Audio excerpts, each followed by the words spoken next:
Labdien! Es jums pastāstīšu, kā platformā Uzdevumi LV izveidot pašiem savu pārbaudes darbu.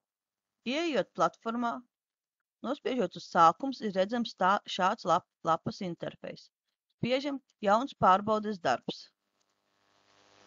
Nepieciešams definēt mācību priekšmetu un mācību priekšmeta klasi. Tad šajā vietā ir redzami visi uzdevumi, ko piedāvā Uzdevumi LV šajā klasē, šajā mācību priekšmetā. Bet, lai veidotu paši savus uzdevumus, jāspiež veidot savu uzdevumu. Es jums sīkāk pastāstīšu par katru no šiem instrumentiem, ko piedāvā Uzdevumi LV savu uzdevumu veidošanā. Automātiska pārbaude nozīmē to, ka veidojot uzdevumu, skolotājs norāda punktu skaitu, kādu ir iespējams šajā uzdevumā iegūt un pareizo atbildi, un dators automātiski izlabo šo darbu un piešķir norādīto punktu skaitu. Bet manuālā pārbaude nozīmē, ka skolēns iesniedzot atbildi, neredz, cik punktus viņš ir ieguvis, tur redzams ir skaitlis 0, bet punktu skaitu ieliek skolotājs pēc uzdevuma pārbaudes. Tātad automātiskā pārbaude atbilde ar tekstu. Pirms es sīkāk stāstu par atbildi ar tekstu, es pastāstīšu par šo logu, kur tiek ievietots teksts uzdevumam, jo šis logs visur ir vienāds.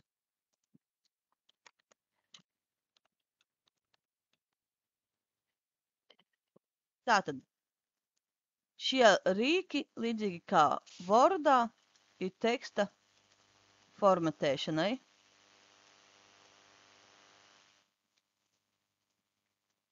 Tekstu iezīmē tumšā krāsā, iebuldē, teksta slīpraksts,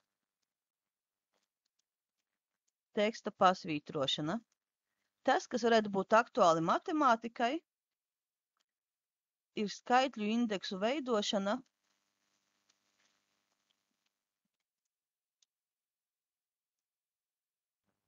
nākamie rīki ir paredzēti rindkopu veidošanai, vai nu ar cipariem, vai ar bumbiņām.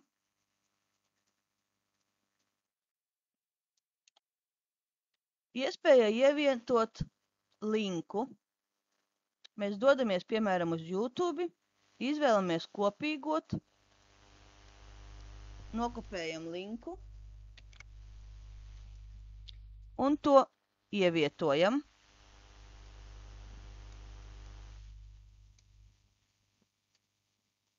Darīts. Tātad šeit var piešķirt arī viņam nosaukumu.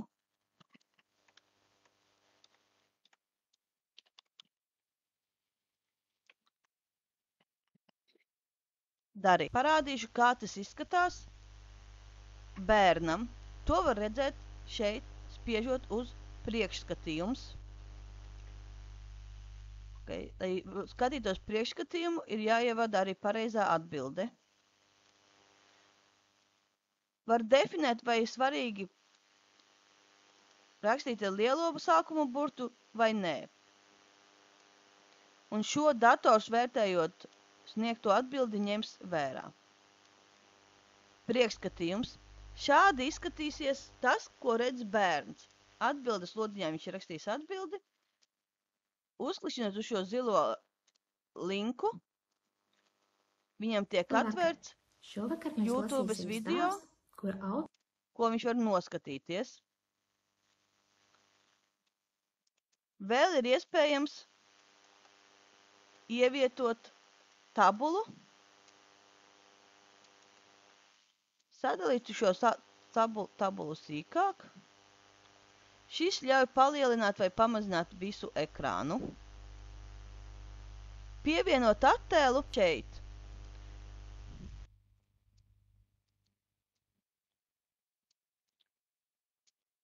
Var izvēlēties attēla lielumu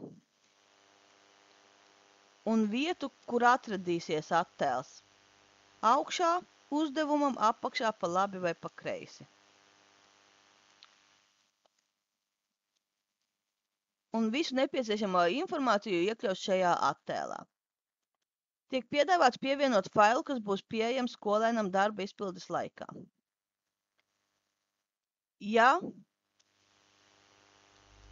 tad šeit var pievienot gan Word attēlu, gan fotogrāfiju, gan kaut kādas formulu lapas, bet ērtāk, jo jebkurā gadījumā ir pievienot šeit tā kā attēlu, jo tad skolēnam viņš būs redzams tā kā uzdevuma augšā, bet šajā gadījumā, ja pievieno šādi, tad fails ir jāatver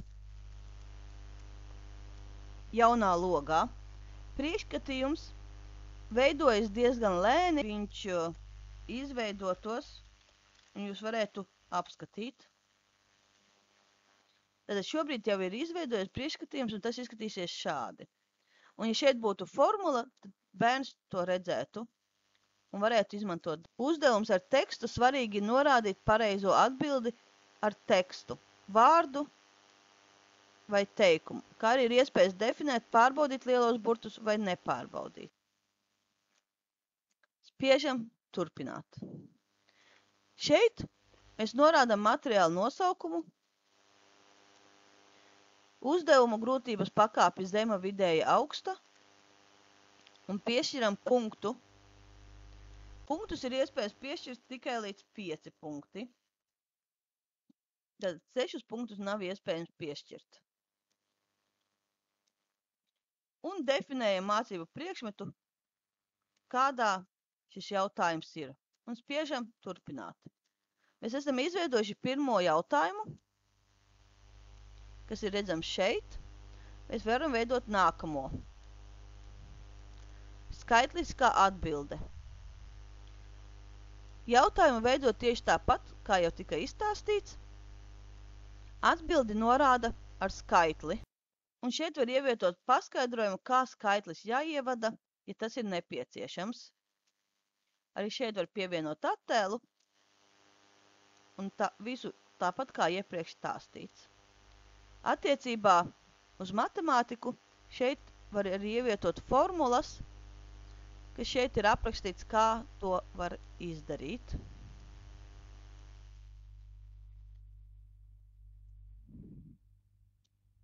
Un atkal spiežam turpināt.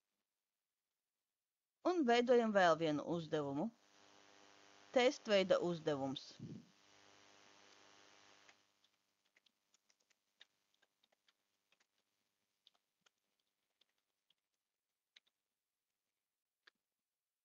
Testveida uzdevumā var norādīt atbildes un to, cik atbildes ir pareizas. Ja ir tikai viena atbilde, tad ieliek čeksīti šeit un norāda pareizo atbildi. Ja pareizās atbildes ir vairākas, tad iezīmē pareizās atbildes. Var arī iesniegt papildus atbilžu variantus, cik katrs vēlās. Ja kāds vairs nav nepieciešams, tos var izdzēst.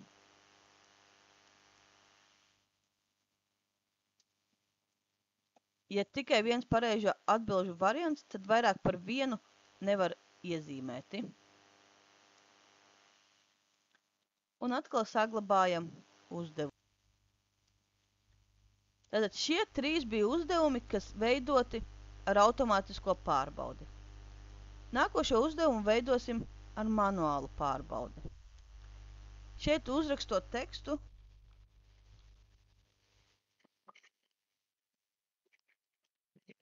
uzdevumu bērns sniedz atbildi ar tekstu.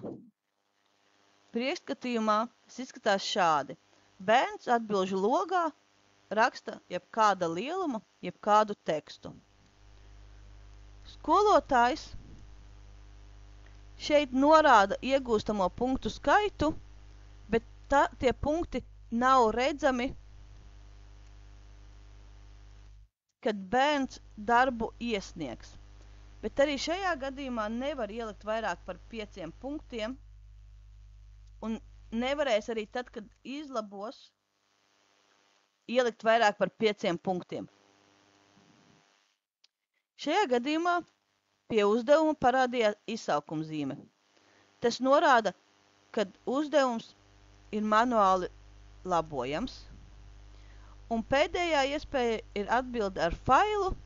Šajā gadījumā bērns kā atbildi iesniedz failu. Tas izskatās šādi. Šajā vietā bērns augšuplādē savu dūsu. Tātad mēs esam izveidojuši uzdevumus 5, 2 automātiskus un 2 manuāli labojamus. Tad spiežam turpināt. Var izvēlēties, kā bērni uzdevumu saņems. Uzdevumi LV nozīmē, ka bērniem uzdevumos LV tiks nosūtīts darbs. Mēs izvēlamies savu klasi, atzīmējam visus bērnus, spiedīsim turpināt, un bērni saņems ziņu, ka viņiem uzdevumos LV ir nosūtīts jauns uzdevums. Ja mēs vēlamies uzdevuma rezultātus uzreiz integrēt sistēmā e-klase, tad liekam punktiņu pie e-klase, izvēlamies stundu un klasi, kurā šis vērtējums tiks izlikts, un atkal atzīmējam visus un spiežam turpināt. Šis ir pārbaudes darba iestatījums. Viņam visus labojumus veids spiežot uz šiem vārdiņu labot. Pārbaudes darba nosaukums un jauno nosaukumu mēs apstiprinām spiežot uz zilā. Pārbaudes darba tips tiek piedāvāts klases darbs vai mājas darbs. Un atkal apstiprinām. Ievieto ierakstu par darbu e-klases dienas grāmatā. Šeit kalendārī tiek norādīts, kurā datumā tiks izlikts vērtējums par izpildīto darbu. Darba izpildes sākums. Arī ir iespējams definēt datumu un laiku, kad bērniem šis uzdevums kļūs pieejams. Un beigu datums ir līdz kuram laikam bērns varēs veikt šo uzdevumu. Pēc šī norādītā laika uzdevums vairs nebūs pieejams. Ir iespēja norādīt arī neierobežots, tad bērns šo darbu varēs pildīt neierobežotu laiku. Izpildes laika ierobežojumi. Šīs ir aktuāli, piemēram, pārbaudes darbi, kontroldarbi.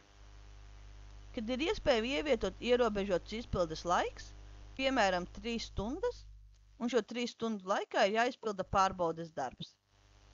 Tad norāda laiku, un pēc šī laika vairs nav iespējams šo darbu pildīt. Bez laika ierobežojuma nozīmē, ka bērns atvērs darbu un var pildīt šo darbu visas šīs norādītās 9 dienas.